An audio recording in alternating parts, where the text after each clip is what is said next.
Hi everyone, welcome back to my YouTube channel. If you're new here, my name is Karen and I am a micro influencer on Instagram, and I also post content here on YouTube. As you may know, in my last video, I officially declare myself part of the anti-MLM advocacy group, and from now on, as I promised, I am going to be focusing on the negatives, on the risks, on the disadvantages of joining MLM businesses. And to open up this new journey in my channel, today we are going to begin analyzing everything about MONAT.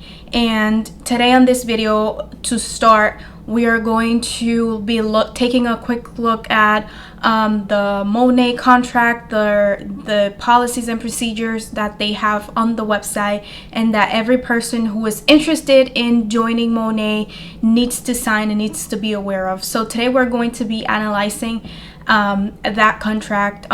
Specifically today, because the contract is so long, we're going to divide it into two parts between today and in the next video. And for this video, we are going to be analyzing sections 1 through section 3. Very interesting things in there, let me tell you. And you are going to be very surprised about the things that MONAT people do and not do based on the contract that we're going to be taking a look in today. So with that being said, grab a notepad, grab a pen, grab a drink. Right here I have my homemade nice cold and refreshing green juice that I've made. So grab your drink, because we are going to be learning some amazing things about MONAT, things that people should be aware of, things that people are doing that are wrong, or things that people are doing that are okay. So let's dig in. I have here with me today my iPad, because I made so many notes in every section of this contract, so I won't forget.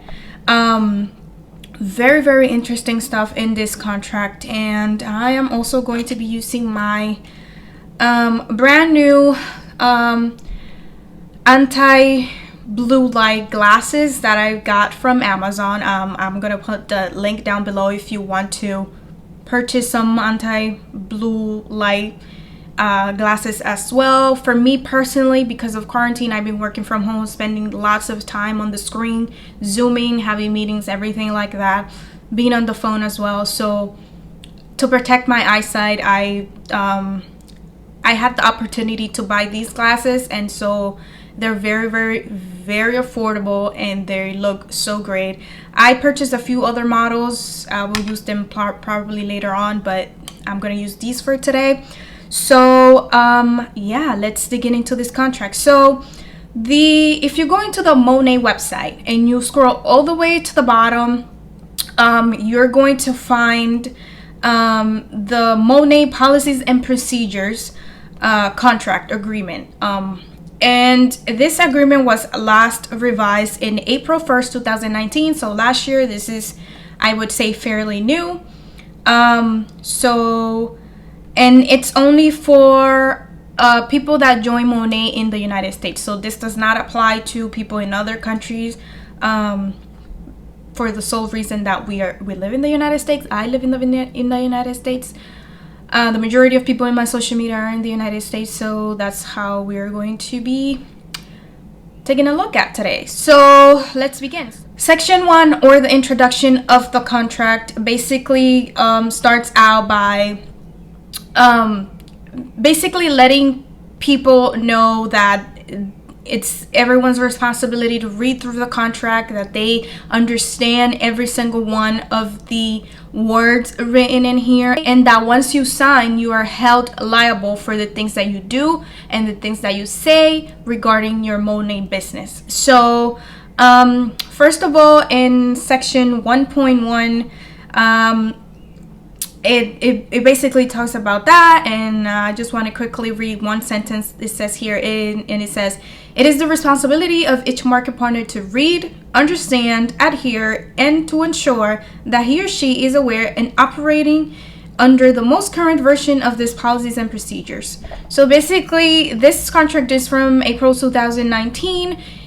If MONAT decides to update this contract next month, it is your responsibility to read through it. Of course, they're gonna let you know if they do, but you have to be current with their policies so that you know how to basically how to act, what to do, what not to do. Now, section 1.2, let's read quickly one sentence here. It says that policies and procedures carefully as they explain and govern your relationship as an independent contractor with the company.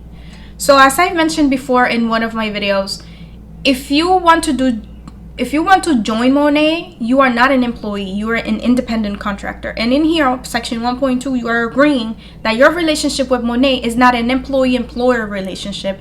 It's an independent contractor relationship with MONAT. And it's important for you to understand that. That's why it's in the very first section. Section 1.3 basically just says that if MONAT makes any changes to the contract, they're going to let you know, and they're going to post the new version of the contract within 7 days.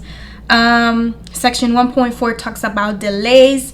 In here, MONAT basically says if something comes up, like a war or a riot or a fire in one of our distribution locations, and for some reason there are delays with your order or whatever, they don't hold themselves liable for that, because those are things they cannot control. These are called acts of God, because those are things MONAT cannot control. So if something like that happens to you, MONAT is going to try to do their best, but it's, as I said, they cannot control those things because those are unprecedented things that could potentially happen with MONAT. And so from now on, we're just going to quickly jump over to the other sections. I am not going to go into detail about every single section on the contract, because some things just don't apply and some things are just not really relevant for us to know, even though you do have to read through the whole thing. But I just want to bring up the very important things, the things that you need to be aware if you are going to join MONAT for whatever reason, or the things you need to be aware in order not to join MONAT, which is going to be here my main focus. So we're going to jump now into section 2, which basically talks about becoming a market partner. So if you are pitched with the opportunity to join MONAT, you are going to take MONAT as a business opportunity. And once you do, you're going to sign this contract, and once you sign the contract, you are considered a market partner. A market partner is basically the lowest level at the compensation plan with a MONAT. And in here in this section, we're just going to briefly go through the requirements, what the benefits are of being a MONAT market partner, so on and so forth. So let's see what MONAT has to say in this contract. And it basically says in section 2.1, what are the requirements for becoming a MONAT market partner? And it basically says here that each applicant must be of age of majority in the state of residency. I guess here in the United States, or at least here in New York, I believe is 18 or over. You also have to reside in the United States of one of its territories. You also need to provide MONAT with your social security number for tax filing purposes. Also, you have to know that you need to purchase a MONAT starter kit. So if you become a MONAT market partner, the first thing you need to do, which is what they call your investment into the company, is your starter kit. And I believe their starter kit starts from like $200 or $300 all the way to like $699 or something like that. So basically, a starter kit is just a package of a variety of products that you have to purchase from MONAT so that you can use them for yourself. Is the way how you become knowledgeable of the products, how you become aware of how the products work for you, and so that you can know how the products work and share that same experience with other people. You cannot join MONAT without buying a starter kit, so just be aware of that. Next requirement for becoming a MONAT market partner is you have to complete this agreement and sign it and return it in hard copy on online format. So all these things to become a market partner you need. Analyze your life and make sure that these requirements fit with what you want to do with MONAT, and just take it from there. So section 2.2 talks about the starter kit. And it basically says here, I just want to point out a very specific sentence in this section, which is the most important one. And it says, the company requires that they purchase a starter kit. Like I said, you cannot become a MONAT market partner if you do not purchase a starter kit. Just not possible. And they're telling you here, if you want to do this, you have to purchase a starter kit, whatever. Okay, so moving on to section 2.3, which talks about some of the benefits of being a MONAT market partner, which are, let's read some of these. Basically, it says here that you will be able to sell MONAT products and make profit off of these sales. You're also going to be able to receive commission on the purchases that you make or that other people make under you. You will be able to participate in the MONAT compensation plan. So if you have not seen the MONAT compensation plan, it's basically a chart where they tell you how much you could potentially earn based on the status or the level or the rank that you're in within MONAT. So a year, how much you could potentially make a year. So you cannot receive any type of compensation or any type of payment from MONAT unless you become a market partner. Also, another benefit of becoming a market partner is that you are able to sponsor other people as VIP customers or other market partners. This means that if you become a market partner, you can bring other people into your team as VIP customers or as other market partners as well. Also, it says here that you have the benefit of participating in trainings and motivation and recognition functions. As you may know, MONAT holds a few times a year these events where they recognize, their best achievements and so on and so forth. And also, last thing, it says here that you're able to participate in contests and programs that MONAT does every so often. So moving on to section 2.4, which talks about terms of renewal. And you have to listen to this. This is very important. And I want to point out a very specific sentence in here because I'm just going to say it after I read the sentence. Let's just read it. It says, market partners may renew their market partner agreement each year by paying an annual renewal fee of $49.99 plus any applicable taxes on or before the anniversary date or their market partner agreement.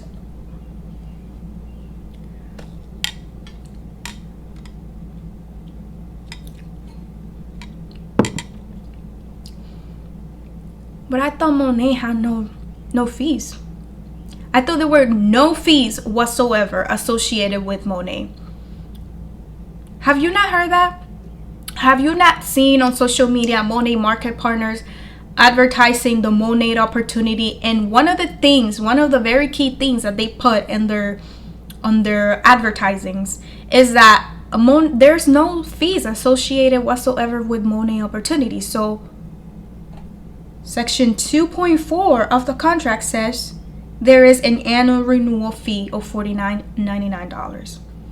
So if I sign up for MONAT today, next year, today, I will have to pay $50 plus taxes to be able to continue being a market partner with MONAT. So you cannot tell me there are no fees associated with MONAT when clearly here it says that you do have to pay a fee for being a market partner every single year. So, those are the little things that if you don't look into them, you're never going to know the truth.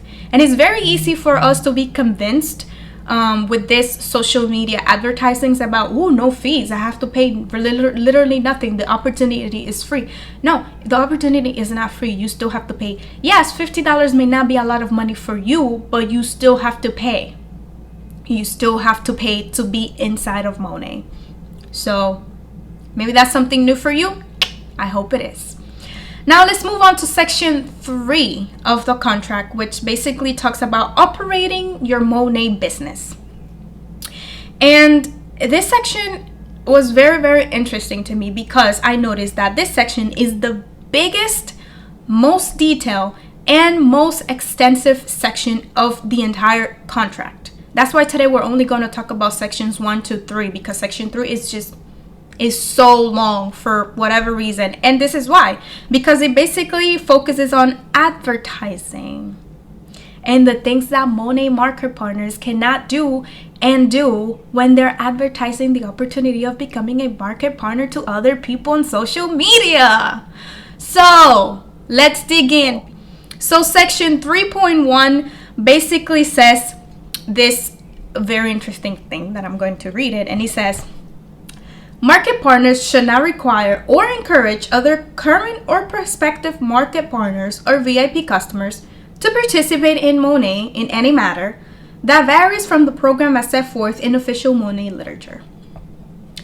So basically here says, if you're a MONAT market partner, you should not be encouraging other people to be MONAT market partners or your VIP customers to leave the VIP membership and become market partners to do it as a business.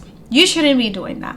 MONAT here is basically saying, leave people alone. They should be lured into the business by themselves, because that MONAT literature as posted on the website is attractive enough for people to join if they want to. They do not need to be harassed. Just wanted to mention that real quick.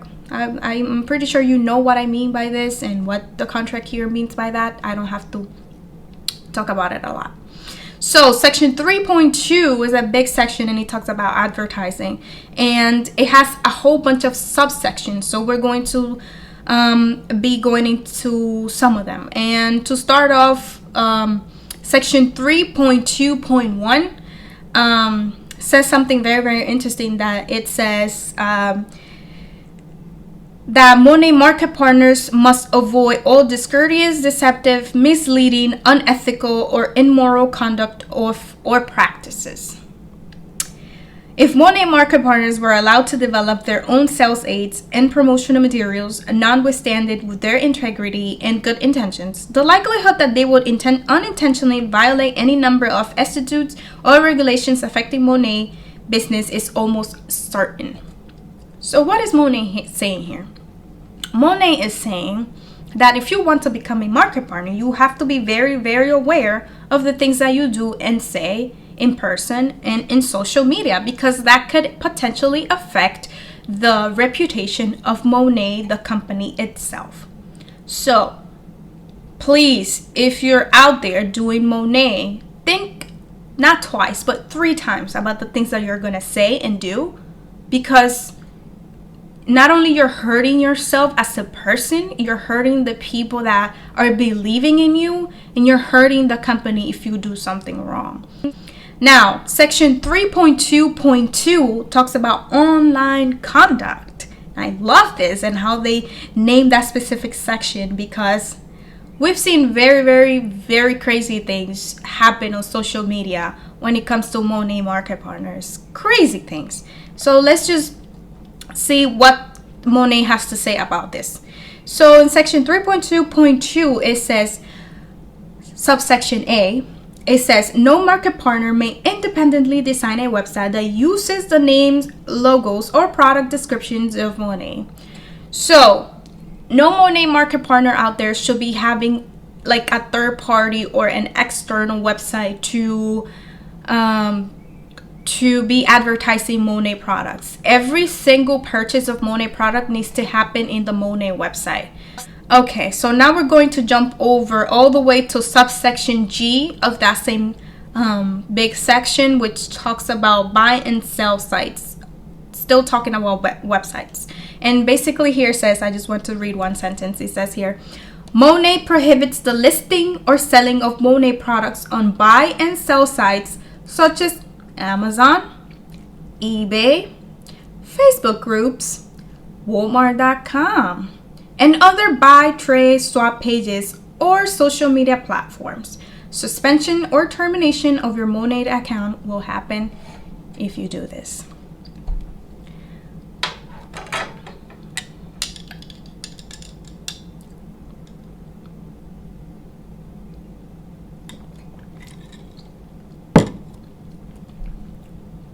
let me ask you this. I don't know about you, but I have seen MONAT products being sold on Amazon, on eBay, on Facebook. You know, Facebook has a marketplace, Facebook Marketplace. And it's very interesting because one time I saw a MONAT Rejuvenate oil being sold on Amazon, and there was a review of a girl that said that she ordered it, and when she got it, it was a fake oil. So not only do these sites sell MONAT products that are fake and that are tampered, but I'm pretty sure there are MONAT market partners selling their unused products on these websites, because it's just insane the amount of money that, not the amount of money, but the amount of products that they have to buy in order to maintain their status, their active line on MONAT. So every month, every MONAT market partner needs to hit what is called personal volume, and they need to purchase products for their own use. So if you think about it, perhaps by the time you have to purchase more products again, you haven't even fully used the products that you had before. So you start accumulating more products. And what are you going to do when you have a huge stack of products in your house sitting there doing nothing? You're going to find a way to resell them, right? So MONAT knows these things happen, and that's why they have it in here. They're not going to have anything in here in this contract that does not happen in real life. So if you're out there selling MONAT products on Amazon, on eBay, on any other website, let me tell you, you're doing something wrong and you're violating section 3.2.2 subsection G of the contract. Let's move on.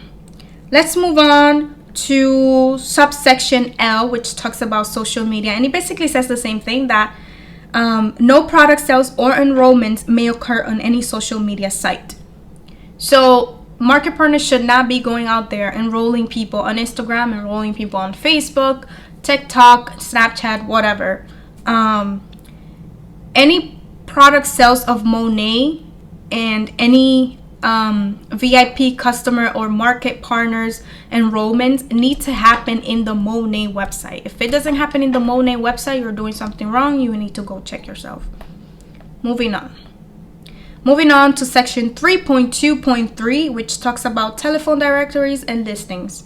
And I found this very, very interesting because I'm just going to read the first sentence, which says, market partners may list themselves as an independent MONAT market partner in the white or yellow pages of the telephone directory or with online directories under their own name.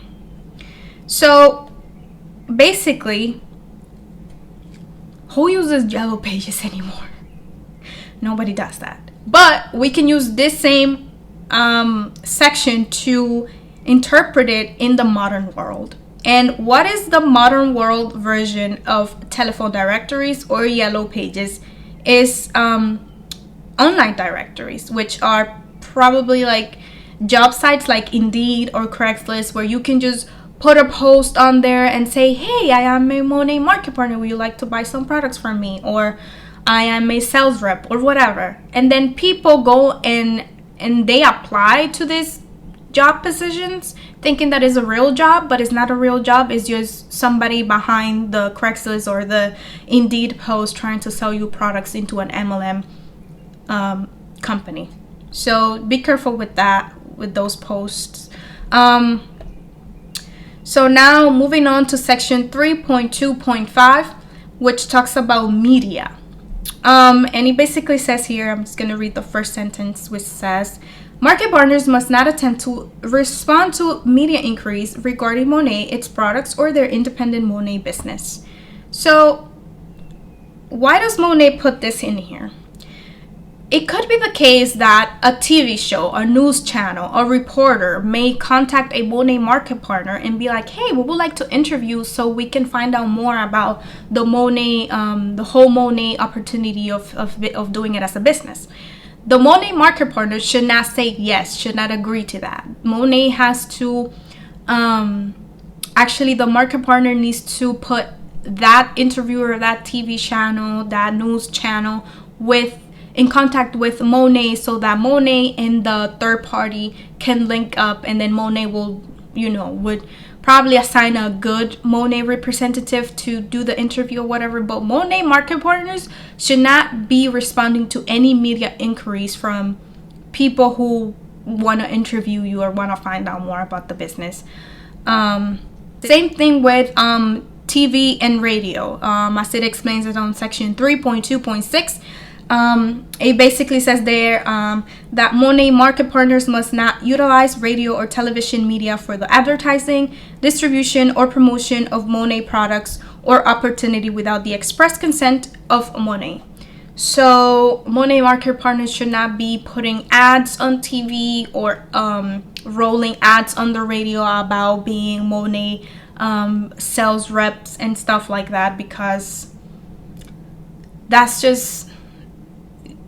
something that MONAT itself, the company, is in charge of, not the market partners. The market partners only have authority and jurisdiction over their own social media, not the media of like nationwide. Okay, so moving on to section 3.2.7, which talks about unsolicited emails.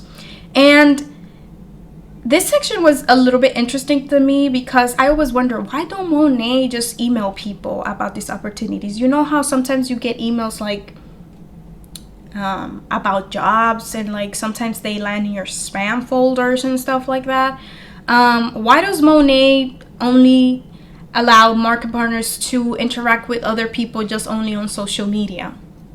Well, this is because MONAT or any market partner should not be sending emails to people who have not solicited to be emailed. And if they do email people, this will be a violation of the federal Can Spam Act. They should not be doing that. That's why they only leave everything on social media, any interactions, any enrollments, and so on and so forth.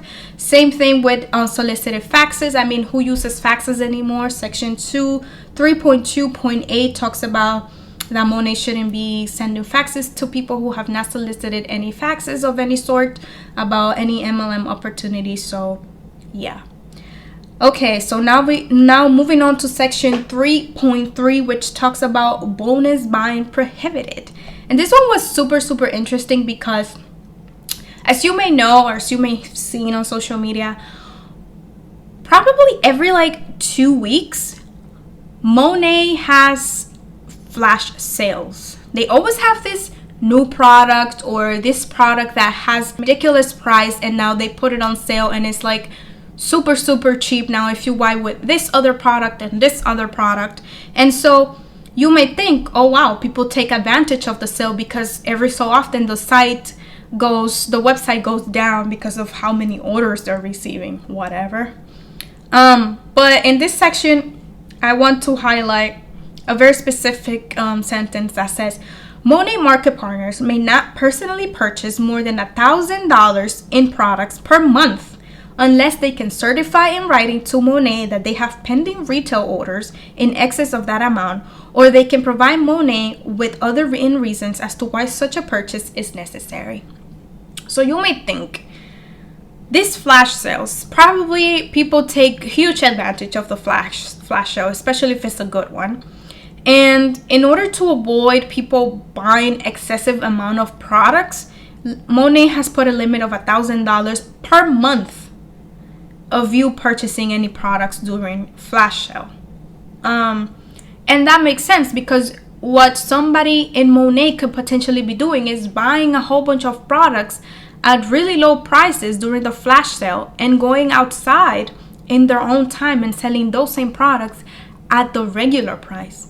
So in order to avoid that, MONAT has put this purchasing limit in order to sort of control, the amount of products that one person can buy. But still, $1,000 worth of MONAT products, that's a lot. I mean, the products itself are very expensive, but still $1,000 per person per month, that's a lot of money on products. So I don't know. So now let's move on to section 3.2, which talks about business entities. And basically it says here, a corporation, limited liability, or LLC, company, partnership, or trust may apply to be a MONAT market partner. This one was very, very interesting to me because as I read on the beginning, one of the requirements of becoming a MONAT market partner is you have to give your social security number for taxes.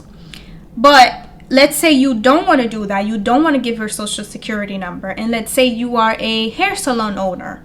And instead of a social security number, you have what's called a EIN number or tax ID number.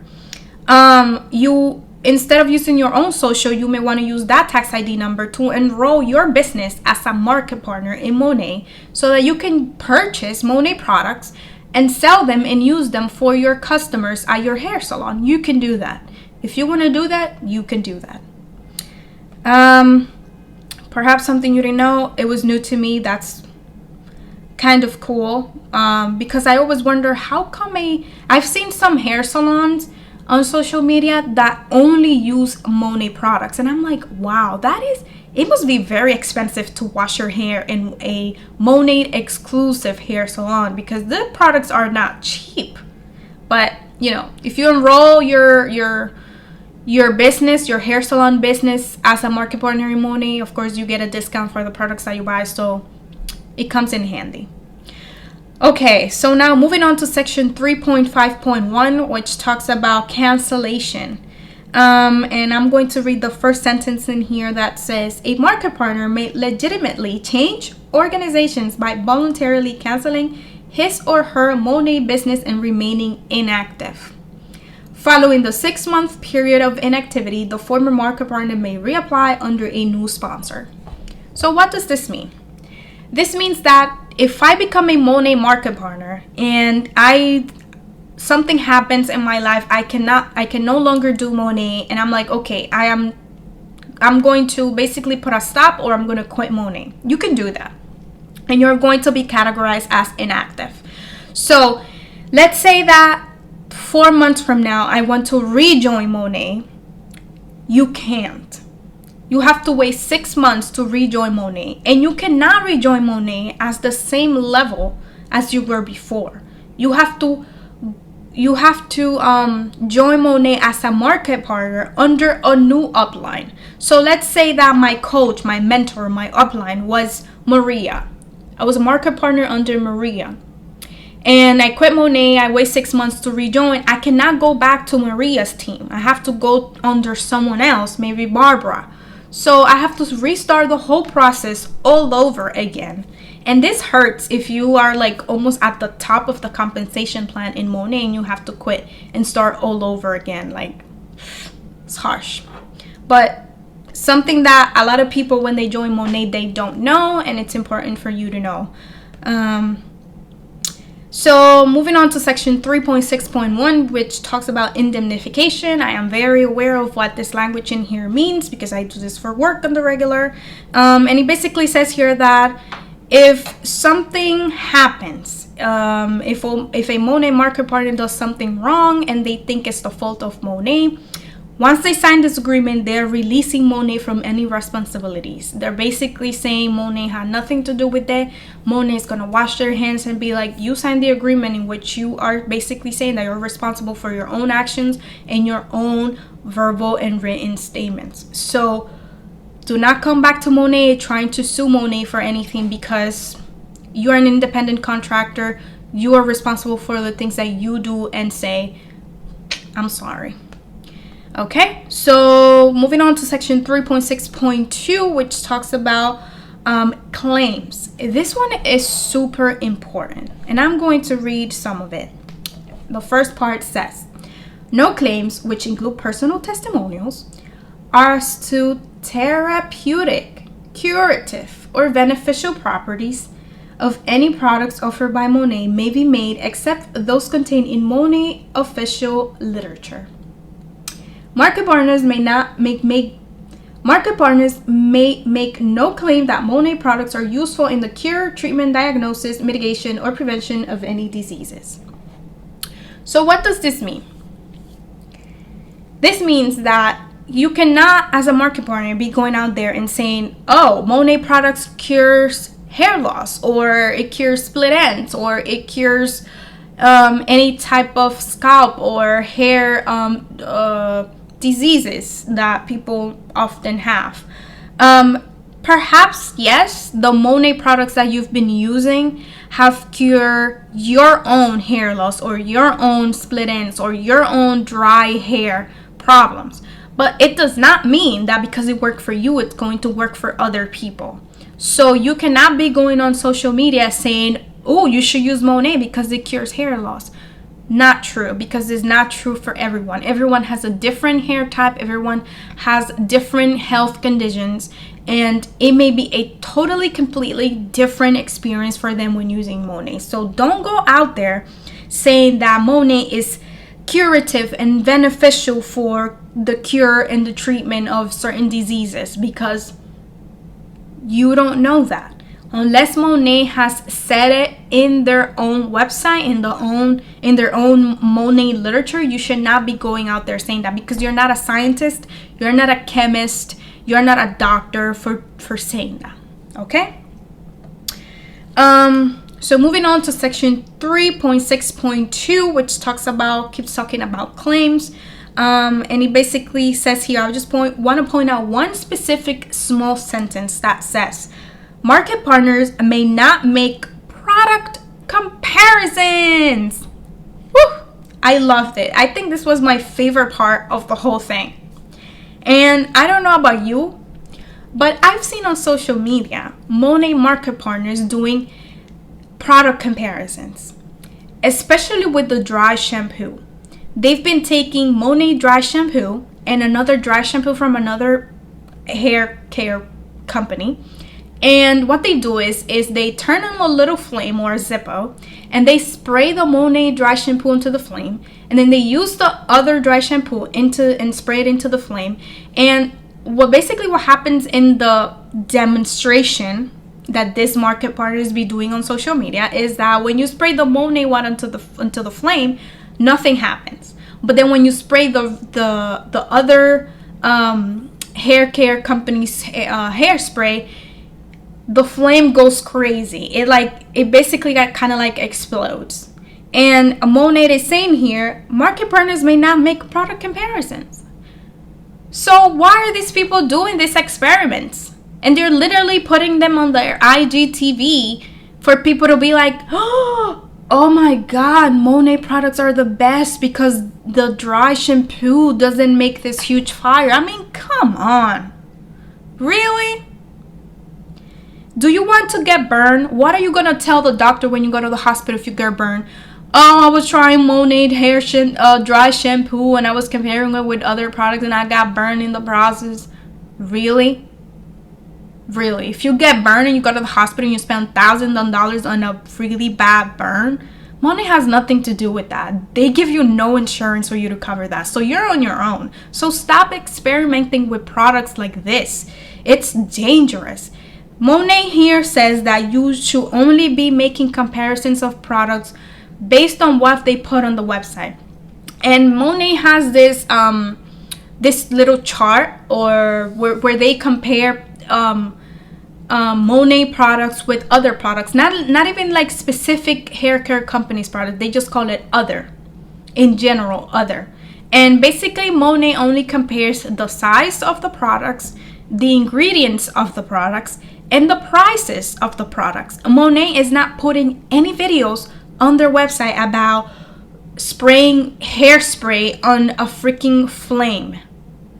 So this is something that market partners have invented themselves and spreading it all around social media for people to be like, so surprised.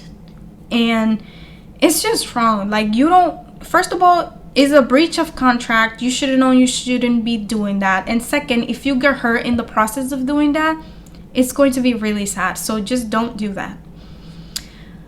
Okay, so in that same section, it talks about something very interesting, and I'm going to read that small paragraph. And it basically says, in their enthusiasm to enroll prospective market partners, some market partners are occasionally tempted to income claims or earnings representations to demonstrate the inherent power of direct selling.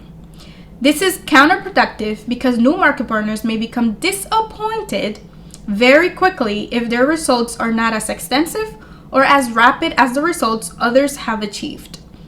At MONAT, we firmly believe that the MONAT income potential is great enough to be highly attractive, without reporting the earnings of others. When presenting or discussing MONAT opportunity or compensation plan to a prospective market partner, may not make income projections, income claims, or disclose his or her MONAT income. And this includes pay card records, back office records, bank statements, or tax records. So what does this mean? So basically, MONAT is saying here to market partners, yes, you want to recruit people, and yes, you want to bring in more people into the business. But in order to bring more people into the business, you shouldn't need to show your paychecks. You shouldn't need to show your tax records. You shouldn't need to show your back office, which is basically the portal where they track all their activity within the MONAT business.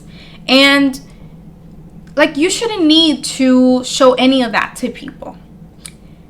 MONAT is basically saying here, the literature that we have on the website should be attractive enough for people to decide for themselves if they want to join MONAT.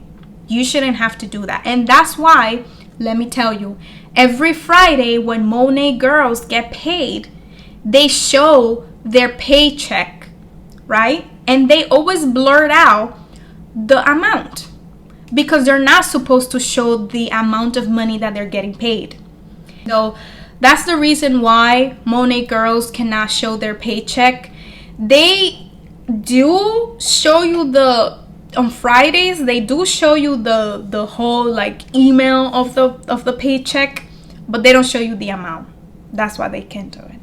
That is the reason behind it is because people may join MONAT because they saw somebody else's paycheck being extremely huge, and then they go and join MONAT thinking that they're going to earn the same amount of money quickly and fast. And so it just makes people believe things that are not true. So just, if you were wondering why MONAT girls do that every Friday, this is the reason why. So let's move on to section 3.6.4, which talks about the compensation plan of a MONAT. And it basically says here that that market partners are responsible for telling other people that the success in MONAT requires commitment, effort, and sales skills. But I thought you didn't need any sales skills to be in MONAT, right? I thought you could just make money fast and quickly and have financial freedom, earn a free car and pay no fees and get paid 5 times a month with no sales skills. So what are they talking about here? And this is one of the examples as to why MONAT girls, I think they don't read the contract and then they just go and do this advertisings on social media based on the things that they think are more attractive to people, not on the things that MONAT is actually saying. So they're not supposed to do that. They're not supposed to say that you don't need any sales skills, because you kind of do. If being a salesperson is not your type of thing, it doesn't go with your personality, you're probably not going to be successful in MONAT. And that's just what it is. Okay, so now moving on to section 3.9, which talks about trade shows and things of that sort. It basically says here that market partners may display or sell MONAT products at trade shows and professional expositions, but they need to obtain permission in writing from MONAT for approval. Approval will not be given for swap meets, garage sales, flea markets, or farmers market, as these events are not conducive to the professional image MONAT wishes to portray. So what is MONAT saying here? MONAT is saying here that if you are given the opportunity to go to a like an event show where people from different business industry go and they show and they put a table with their business, and they're trying to get people to like buy from them and stuff like that. If a MONAT market partner wants to have a table set up in a business trade show or something of that sort, they need to go to MONAT. They need to get it in writing. MONAT needs to review and approve it, and there needs to be some coordination between MONAT, the market partner, and the person or the organization that's hosting the show. You cannot go on your own if you're a MONAT market partner and put a table like outside of your house, or to sell MONAT products, or to promote the business MONAT opportunity, because you didn't get approval for that. If you got approval for that, awesome. If you didn't, you cannot do that. Now, you cannot go and put a table outside of your house and start selling MONAT products outside of your house, because you cannot do garage sales, you cannot do flea markets, swap meets, and anything of that sort, because it basically says here, it destroys the image of MONAT. So you doing things and selling products through these various means may not go with what MONAT wants you to do. So you have to ask. Okay, so now we're going to jump all the way to section 3.17, which talks very, very briefly about taxes. And it says here, each market partner is responsible for paying local, state, and federal taxes on any income generated as an independent market partner. MONAT will provide an IRS Form 1099 MISC earning statements to each U.S. resident who, 1, had earnings over $600 in the previous calendar year, or 2, made purchases during the previous calendar year in excess of $5,000. So as I mentioned before, if you become a MONAT market partner, you're not an employee, you're an independent contractor, which means that you have to give your social security number, and at the end of the year, MONAT will give you a 1099 tax form in which you have to take to your accountant and file your taxes if you earn more than $600, or if you made purchases with MONAT in excess of $5,000. And you have to pay taxes off of that money. So if you're at the top of the pyramid or the top of the compensation plan with MONAT and you earn a 6-figure income, that 6-figure income is going to be reflected in this 1099 form. And you're going to take that to your accountant and you're going to pay taxes based on that money. So now moving on to section 3.18, which talks about the independent contractors. And it says here, market partners are independent contractors and are not purchasers of a franchise or a business opportunity. The agreement between MONAT and its market partners does not create an employer-employee relationship. A market partner should not be treated as an employee. Each market partner should establish his or her own goals, hours, and method of sale. What does this mean? This means that if you join MONAT, you cannot be going out there and saying that it's your own business, because it's not. Because first of all, you did not create the name of MONAT. You did not come up with the idea of what products are going to be in the MONAT company. You do not attend any of the meetings that MONAT has in relations to advertising, in relations to any of important decisions that are made within MONAT. And so you cannot be going out there saying that you're an entrepreneur because you own a MONAT business, because MONAT is not a business to you. You are just an independent contractor or something that's already built. Okay? So, and also you should not consider yourself an employee of MONAT if you're a MONAT market partner, because you're not. It's not, like it says here, it's not an employer-employee relationship. MONAT only uses you for advertising and driving sales. You don't get any employee benefits whatsoever from MONAT. Okay? And lastly, it says at the bottom that each market partner needs to establish their own goals. So if your goal is to make $600 a week, okay, go and make $600. But don't expect more than that, because if you do, you're going to have to work hard for it, like it was mentioned in the previous section. Sure. So now Talking about insurance, section 3.19, it says here, a market partner may wish to arrange insurance coverage for his or her business. Market partners are advised to contact their insurance agents to make certain that their business property is protected. So, going back to the example that I gave about if you have a hair salon and you want to make your hair salon exclusive to MONAT. MONAT is not going to give you insurance if, for example, a thief comes in the middle of the night and, takes away all the MONAT products, or if some of your property is damaged. You have to get your own property insurance for your hair salon. MONAT has nothing to do with that. MONAT only cares that you buy products from them and that you become a market partner and have that kind of independent contractor relationship. But other than that, MONAT is not going to give you anything. So do not expect that if you own a hair salon and you're making it exclusive to MONAT, that they're going to give you insurance because you're selling MONAT only. No. Get off that cloud. It's never going to happen. Now, moving on to section 3.21, which talks about inventory loading. And it says here, market partners must never purchase more products than they can reasonably use or sell to customers in a month.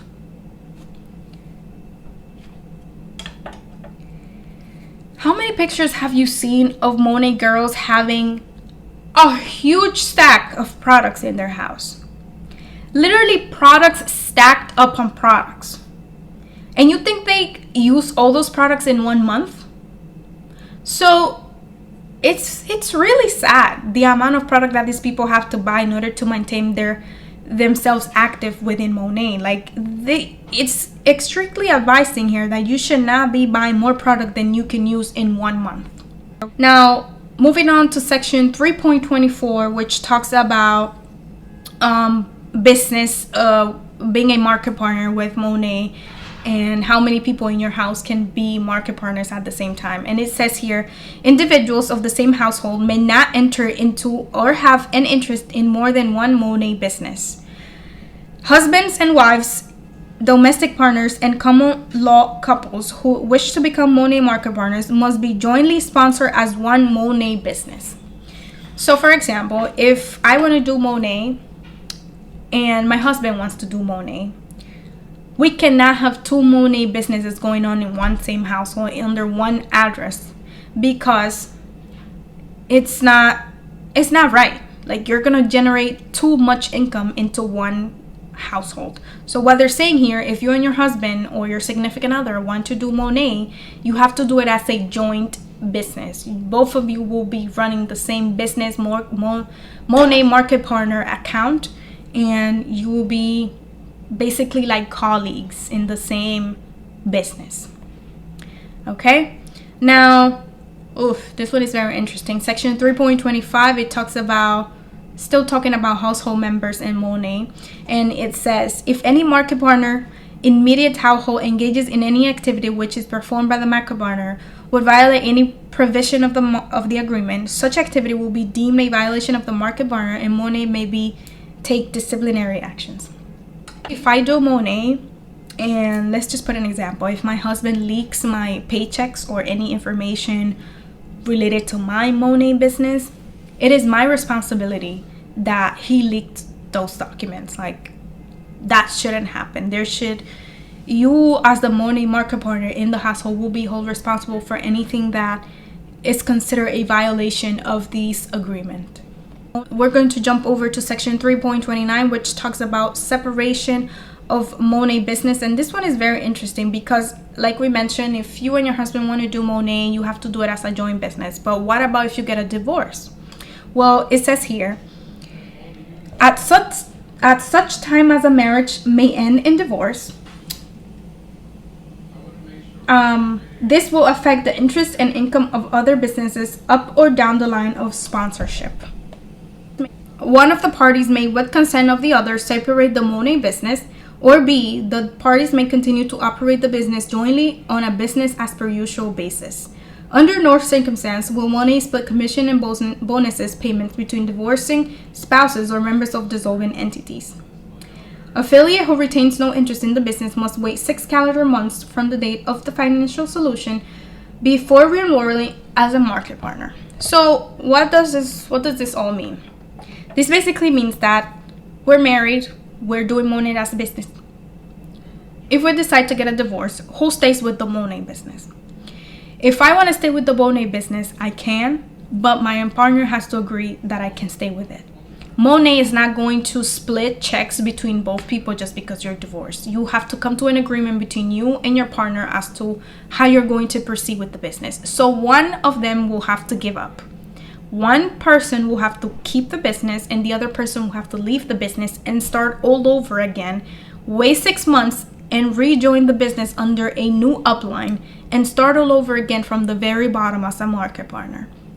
That's just how it works. So if you were thinking of joining MONAT as a couple, as a marriage, think about it down the line. Is it worth it? What if something happens and we have to get a divorce? Who's gonna stay with, the MONAT fortune? I don't know.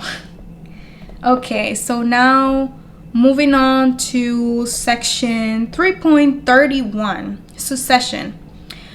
Upon the death or incapacitation of a MONAT market partner, his or her business may be passed to his or her heirs.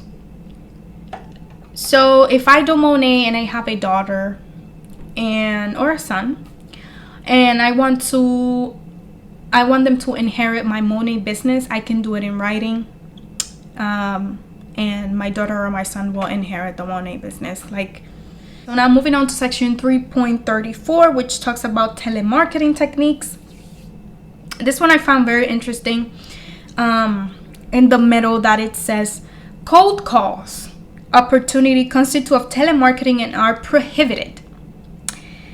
You may call family members, personal friends, or acquaintances only. So have you heard of cold messaging? Well, cold messaging is basically when a MONAT market partner DMs you in any social media account and they tell you, hey beautiful, I see that you're rocking your Instagram or your Facebook and I love your style. I think you will be great for this business opportunity. If you're interested, let me know.